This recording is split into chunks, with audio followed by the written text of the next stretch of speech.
उत्तर भारत का मैनचेस्टर के रूप में विख्यात था। अपने उद्योग धंधों के लिए इस महानगर ने अपनी एक पहचान बनाई थी। न केवल उत्तर प्रदेश के लिए बल्कि उत्तर भारत के नौजवानों और नागरिकों के लिए रोजगार का भी एक माध्यम था। लेकिन 70 और 80 के दशक में कुछ लोगों की नजरें इस महानगर के ऊपर लगी और देश के बड़े 5 महानगरों में कभी गिना जाने वाला कानपुर एक समय अव्यवस्था, अराजकता, बंद होते उद्योग और दुर्व्यवस्था का शिकार हो गया। भाइयों बहनों, अपने इस महानगर को उसकी पुरातन पहचान दिलाने के लिए आज प्रधानमंत्री मोदी जी के नेतृत्व में जिस एक नए अभियान को हम लोगों ने आगे बढ़ाया है, उसमें सबसे पहले इस कानपुर महानगर की जो पहचान थी वह थी पुण्य सलिला मोक्षदायिनी मां गंगा की अविरलता और निर्मलता को बनाए रखने के लिए। याद करिए, आज से लगभग 3 वर्ष पहले आदरणीय प्रधानमंत्री मोदी जी स्वयं कानपुर आए थे और कानपुर में आकर के सीसा मऊ नाला, जिसमें 14 करोड़ लीटर सीवर गंगा में उड़ेला जाता था, उसे पूर्ण तरह बंद करके सीवर पॉइंट को सेल्फी पॉइंट में बदल करके हम लोगों ने अपने नैतिक दायित्व का परिचय देकर के फिर से मां गंगा की अविरलता निर्मलता को आगे बढ़ाने का कार्य किया था। नमामि गंगे परियोजना का सबसे क्रिटिकल पॉइंट कानपुर समझा जाता था। लोग कानपुर को इसके लिए निचोड़ते थे, गलत निगाहों से देखते थे कि देखिए, कभी कानपुर औद्योगिक और रोजगार की नगरी थी, आज कानपुर प्रदूषण पैदा कर रहा है। कानपुर का सारा सिर गंगा जी में जाता है। इसके नीचे गंगा जी कहीं भी स्नान यानी आचमन की बात तो दूर, स्नान करने लायक नहीं। लेकिन आज मैं कह सकता हूं, कानपुर में किए गए प्रयोग का परिणाम है कि प्रयागराज में भी गंगा जी अविरल और निर्मल बनी हुई है। इसके 2 उदाहरण स्पष्ट हैं। एक, कानपुर के सीसा मऊ नाला को पूरी तरह चौक करते हुए वहां पर उसे हम लोगों ने आज सेल्फी पॉइंट में बदलने का काम किया है। और दूसरा, जाजमऊ के पास जहां एक भी जलीय जीव नहीं बचा था, आज गंगा जी में फिर से जलीय जीव दिखाई दे रहे हैं। और भाइयों बहनों, एक और अविरल और निर्मल गंगा की परिकल्पना को साकार करता हुआ कानपुर है, वही कानपुर आज अत्याधुनिक सुविधाओं को लेकर के आगे बढ़ रहा है। कानपुर में मेट्रो की शुरुआत प्रधानमंत्री मोदी जी ने विगत वर्ष ही प्रारंभ कर दी। तेजी के साथ इसका विस्तार हो रहा है और मेरा अनुमान है फर्स्ट फेज के बाद अब सेकेंड और थर्ड फेज के कार्यों को बहुत शीघ्र हम कानपुर वासियों को लोकार्पित करने के लिए कानपुर में आएंगे। कानपुर को ट्रैफिक पब्लिक ट्रांसपोर्ट की एक बेहतरीन सुविधा को देने का कार्य करेंगे। इलेक्ट्रिक बस सेवा पहले से आपके कानपुर में संचालित है। तो भाइयों बहनों, औद्योगिक विकास की इसकी पहचान को फिर से वापस देने के लिए देश के अंदर जो 2 डिफेंस कॉरिडोर बन रहे हैं, उनमें से एक कानपुर भी उसका केंद्र बिंदु है। और उत्तर प्रदेश के कानपुर, अलीगढ़, आगरा, लखनऊ, झांसी और चित्रकूट, इन सभी क्षेत्रों में डिफेंस कॉरिडोर से संबंधित नोड को लैंड बैंक और विकास के साथ जोड़ते हुए भारत की रक्षा के क्षेत्र में आत्मनिर्भरता के लक्ष्य को प्राप्त करने का केंद्र बिंदु एक बार फिर से कानपुर बनेगा। इसके लिए सरकार पूरी प्रतिबद्धता के साथ कार्य कर रही है। भाइयों बहनों, इसकी औद्योगिक पहचान दिलाने के साथ ही अभी आपने देखा होगा 5 दिसंबर को उत्तर प्रदेश शासन का बजट सप्लीमेंट्री बजट आया था और सप्लीमेंट्री बजट में आपने देखा होगा कि 8,000 करोड़ रुपए का हम लोगों ने व्यवस्था की की है, जो लैंड बैंक बनाने के लिए कानपुर और झांसी के बीच में पर्याप्त मात्रा में लैंड बैंक तय करने के लिए हम लोगों ने व्यवस्था की है, जिससे औद्योगिक निवेश के एक बड़े कार्यक्रम को आगे बढ़ा सके। भाइयों बहनों, एक तरफ विकास की इस प्रक्रिया को आगे बढ़ाने का कार्य हो रहा है, तो दूसरी तरफ आज नगरीय जीवन को बदलने की कार्रवाई को भी तेजी के साथ आगे बढ़ाने का कार्य चल रहा है।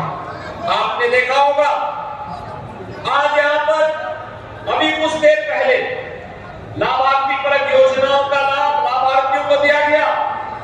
तो स्मार्ट सिटी मिशन के अंतर्गत कानपुर जैसे शहर में कैसे स्मार्ट सिटी ने इस पुराने नगर की तस्वीर को बदलने का काम किया है, आज यहाँ पर उसकी एक झलक भी आपको देखने को मिली होगी।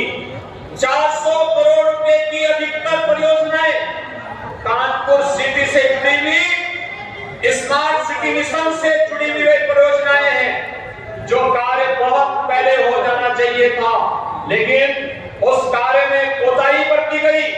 और स्मार्ट सिटी मिशन का परिणाम है कि भाइयों बहनों, स्मार्ट सिटी मिशन जो हम लोगों ने integrated command and control centre बनाया था, ये command and control centre Covid जैसी महामारी के दौरान एक तरफ कोविड प्रबंधन का काम करता था और दूसरी तरफ सिटी के कूड़ा प्रबंधन में भी यहां से मॉनिटरिंग करने का एक बेहतरीन माध्यम ये बना था। टेक्नोलॉजी का उपयोग करके हम आम नागरिक के जीवन को कितना सहज और सरल बना सकते हैं। स्मार्ट सिटी मिशन के अंतर्गत ICCC इसका एक उदाहरण है।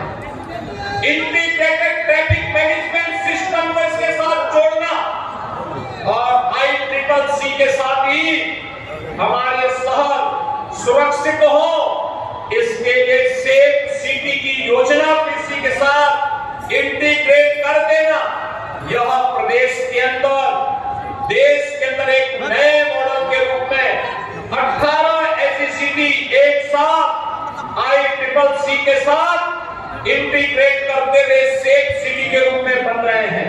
अब कोई अपराधी, कोई भी ऐसा समाज विरोधी तत्व जो पहले एक चौराहे पर किसी बेटी या बहन को छेड़ता हो, दूसरे चौराहे पर डकैती डालने का दुस्साहस करता हो, अब नहीं कर पाएगा, क्योंकि CCTV कैमरा एक एक गतिविधि को कैद करके रखेगा। अगर किसी ने चौराहे पर कोई शरारत की या कोई डकैती डाली, वो अगले चौराहे पर भागते से पहले ही वह सारी तस्वीरें कैद हो जाएंगी और अगले चौराहे तक पहुंचते पहुंचते पुलिस उसको ढेर कर चुकी होगी। भाइयों बहनों, अब कोई भी सुरक्षा में सेंध लगाने का दुस्साहस नहीं कर पाएगा। एक बेहतरीन प्रयास हो रहा है। कोई सोचता था पहले शहरी क्षेत्रों में गरीबों को भी प्रधानमंत्री आवास योजना का लाभ मिले, आज उसकी सुविधा दी जा रही है। अकेले कानपुर में अब तक 25,000 से अधिक गरीबों को आवास मिले हैं, जिनमें 11,000 से अधिक 14,000 से अधिक आवास कानपुर नगर में मिले हैं। और ग्रामीण क्षेत्र को अगर हम देखेंगे तो 11,000 से अधिक गरीबों को ग्रामीण क्षेत्र में भी प्रधानमंत्री आवास योजना का लाभ मिला। स्ट्रीट वेंडर, कोई सोचता था ठेला कोचा रेडी लगाने वाले, मुझे बहुत पहले 2012 में और उससे पहले भी कानपुर में गोविंद नगर में कई जगहों पर सभाओं के लिए आना पड़ता था। मैं देखता था बड़े पैमाने पे पटरी व्यवसायी अपना व्यवसाय करते थे, पटरियों पे सोते थे, कोई प्रोत्साहन नहीं था। आज भाइयों बहनों, पहली बार हुआ है प्रधानमंत्री मोदी जी के विजन और उनके मार्गदर्शन में आज स्ट्रीट वेंडर के लिए व्यवस्थित कार्य योजना बनी है।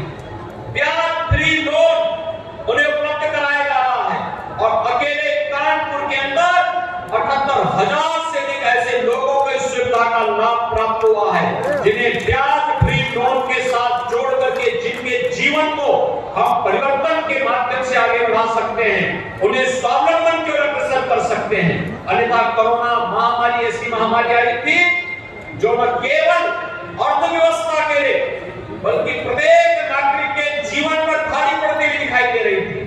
दुनिया के अंदर जिन देशों ने लापरवाही की, उन देशों की स्थिति भले ही उनके पास संपन्नता रही होगी, भले उनके पास इंफ्रास्ट्रक्चर रहा होगा, भले उनके पास अच्छी सुविधा रही होगी, लेकिन उस सुविधा किसी काम की नहीं थी, क्योंकि टीम वर्क नहीं था, समय पे निर्णय लेने की क्षमता नहीं थी, और उन्होंने अपने समाज के प्रत्येक तबके के हित को ध्यान में रख करके योजना नए समय से नहीं बनाई थी। आज उसका परिणाम है वहां पर व्यापक क्षति हुई। लेकिन भारत के अंदर प्रधानमंत्री मोदी जी के मार्गदर्शन में न केवल टेस्ट फ्री था, उपचार फ्री था, वैक्सीन फ्री था, बल्कि फ्री में राशन की सुविधा के साथ ही हर एक तबके के लिए उस प्रकार की योजनाएं जो ने इस महामारी के दौरान भी उन्हें उनकी जीविका पर बुरा असर न पड़े, इसके लिए पूरी तैयारी की गई थी। और डबल इंजन की सरकार के द्वारा समय पे लिए गए निर्णय का परिणाम था कि कोरोना जैसी महामारी जिस प्रकार से आई थी, दुनिया को दहला रही थी, उसको समय से नियंत्रण करने में हम सबको सफलता प्राप्त हुई। भाइयों बहनों, आज मैं आपके पास आया हूं इसी बात को लेकर के, तो तेजी के साथ हम लोगों ने शहरी जीवन को परिवर्तित करने का काम किया है। आज स्मार्ट सिटी ही नहीं, ICCC ही नहीं, आज स्मार्ट रोड का निर्माण से लेकर के एक्सप्रेस हाईवे के लिए उत्तर प्रदेश जाना जा रहा है। आज यहाँ का मेडिकल कॉलेज फिर से एक नई बुनियादी सुविधाओं से युक्त होकर के आगे बढ़ रहा है। आपने देखा होगा यहाँ पर बड़े शंकर विद्यार्थी मेडिकल कॉलेज में सुपर स्पेशलिटी ब्लॉक के निर्माण की कार्रवाई जिस मजबूती के साथ आगे बढ़ा, आप सबके सामने है। कानपुर एयर कनेक्टिविटी से फिर से जुड़ सके, सेवा तो शुरू की गई, लेकिन कानपुर में जितना लोगों की भीड़ है उसके हिसाब से यहाँ पर सिविल टर्मिनल का निर्माण होना चाहिए। उस कार्य को इस स्तर पर आगे बढ़ाया गया। अब यह न केवल मेट्रो सिटी बल्कि बहुत शीघ्र कानपुर का अपना एयरपोर्ट भी होगा, और यह एक बड़ा कार्य आज आपको हम उपलब्ध कराने जा रहे हैं। भाइयों बहनों, ढेर सारी संभावनाएं हैं और उन्हीं संभावनाओं में आज आपसे अपील करने के लिए मैं आया हूं। ये सभी कार्य आज तेजी के साथ इसलिए बढ़ते दिखाई दे रहे हैं क्योंकि कानपुर में विकास के लिए स्थानीय स्तर पर भारतीय जनता पार्टी का बोर्ड है। राज्य शासन के स्तर पर कई योजनाएं अटके ना, इसके लिए राज्य में आपकी सरकार है। केंद्र में कोई योजना लटके ना, उसके लिए केंद्र में मोदी जी के नेतृत्व की सरकार है।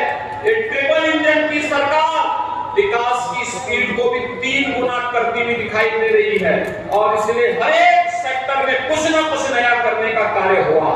और इसीलिए आप सबसे अपील करने के लिए कि प्रबुद्ध जन एक बार फिर से निर्णय लेकर के कि जो प्रयास प्रारंभ हुए हर एक सेक्टर में उसे आगे बढ़ाने के समय हम सबको मिलकर के एक बार फिर से आगे बढ़ना तैयार, एक साथ मिलकर के कार्य करना होगा। कानपुर को एक्सपोर्ट के एक हब के रूप में विकसित करना होगा। कानपुर को उसकी पुरातन पहचान बनानी होगी, और इसीलिए मैंने आज प्रबुद्ध जनों को यहाँ पर आमंत्रित किया। खासतौर पर मेरी उनसे अपील होगी, हम लोगों ने फरवरी 2023 में 10 से 12 फरवरी के बीच में प्रदेश की राजधानी लखनऊ में ग्लोबल इन्वेस्टर समिट का आयोजन किया। आज उत्तर प्रदेश के मंत्रियों के कई समूह दुनिया के कई देशों में जाकर के रोड शो कर रहे हैं। आज जर्मनी में भी हमारा एक रोड शो है। प्रदेश सरकार के 2 मंत्री वहां गए हैं, उनके साथ एक डेलीगेशन है।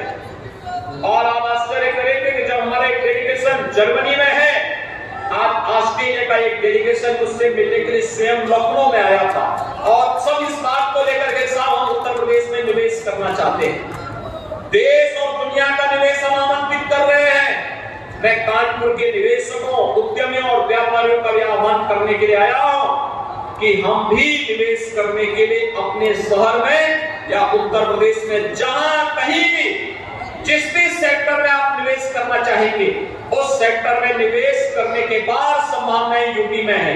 वह मेडिकल कॉलेज में आप कर सकते हैं।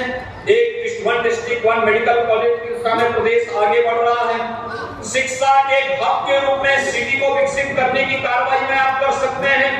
कानपुर में बाहरी रिंग रोड का निर्माण हो रहा है। ये बाहरी रिंग रोड केवल भू माफियाओं के लिए जमीन हथियाने का माध्यम न बने, बल्कि इस बाहरी रिंग रोड में कहीं ट्रांसपोर्ट नगर बने, कहीं शिक्षा का कोई केंद्र बने, कहीं हेल्थ का कोई केंद्र बने, कहीं एमएसएमई का बने, कहीं औद्योगिक सेक्टर के उसको आरक्षित करें, कहीं पे हाउसिंग की कोई स्कीम लेकर के आए। एक व्यवस्थित और सिस्टमेटिक रूप से आगे बढ़ाने के लिए निजी निवेशक अगर आगे आते हैं तो भाइयों बहनों बहुत सारी संभावनाओं को हम आगे बढ़ा सकते हैं। और कानपुर के अच्छे उद्यमियों ने न केवल देश के अंदर, दुनिया के अंदर और उत्तर प्रदेश में भी बहुत सारी जगहों पर उन्होंने निवेश किया है। मेरी आप सबसे अपील होगी, आप निवेश करिए। आज हम उत्तर प्रदेश के अंदर अपने हर एक इन्वेस्टर को, जो भी उत्तर प्रदेश के अंदर अपना निवेश कर रहा है, उसको पूरी सुरक्षा उपलब्ध करवा रहे हैं, तकनीक से युक्त व्यवस्थाएं दे रहे हैं। हम लोगों ने देश का सबसे बड़ा single window system Uttar Pradesh के पास है, जहां पर 350 से अधिक स्वीकृतियां एक साथ आपको उपलब्ध हो सकती है। आपने शासन के साथ एमओयू किया, मुख्यमंत्री कार्यालय स्वयं निवेश सारथी के माध्यम से उसका मॉनिटरिंग कर रहा है कि कहीं भी आपकी फाइल अटके ना, समय से निवेश आपका हो सके।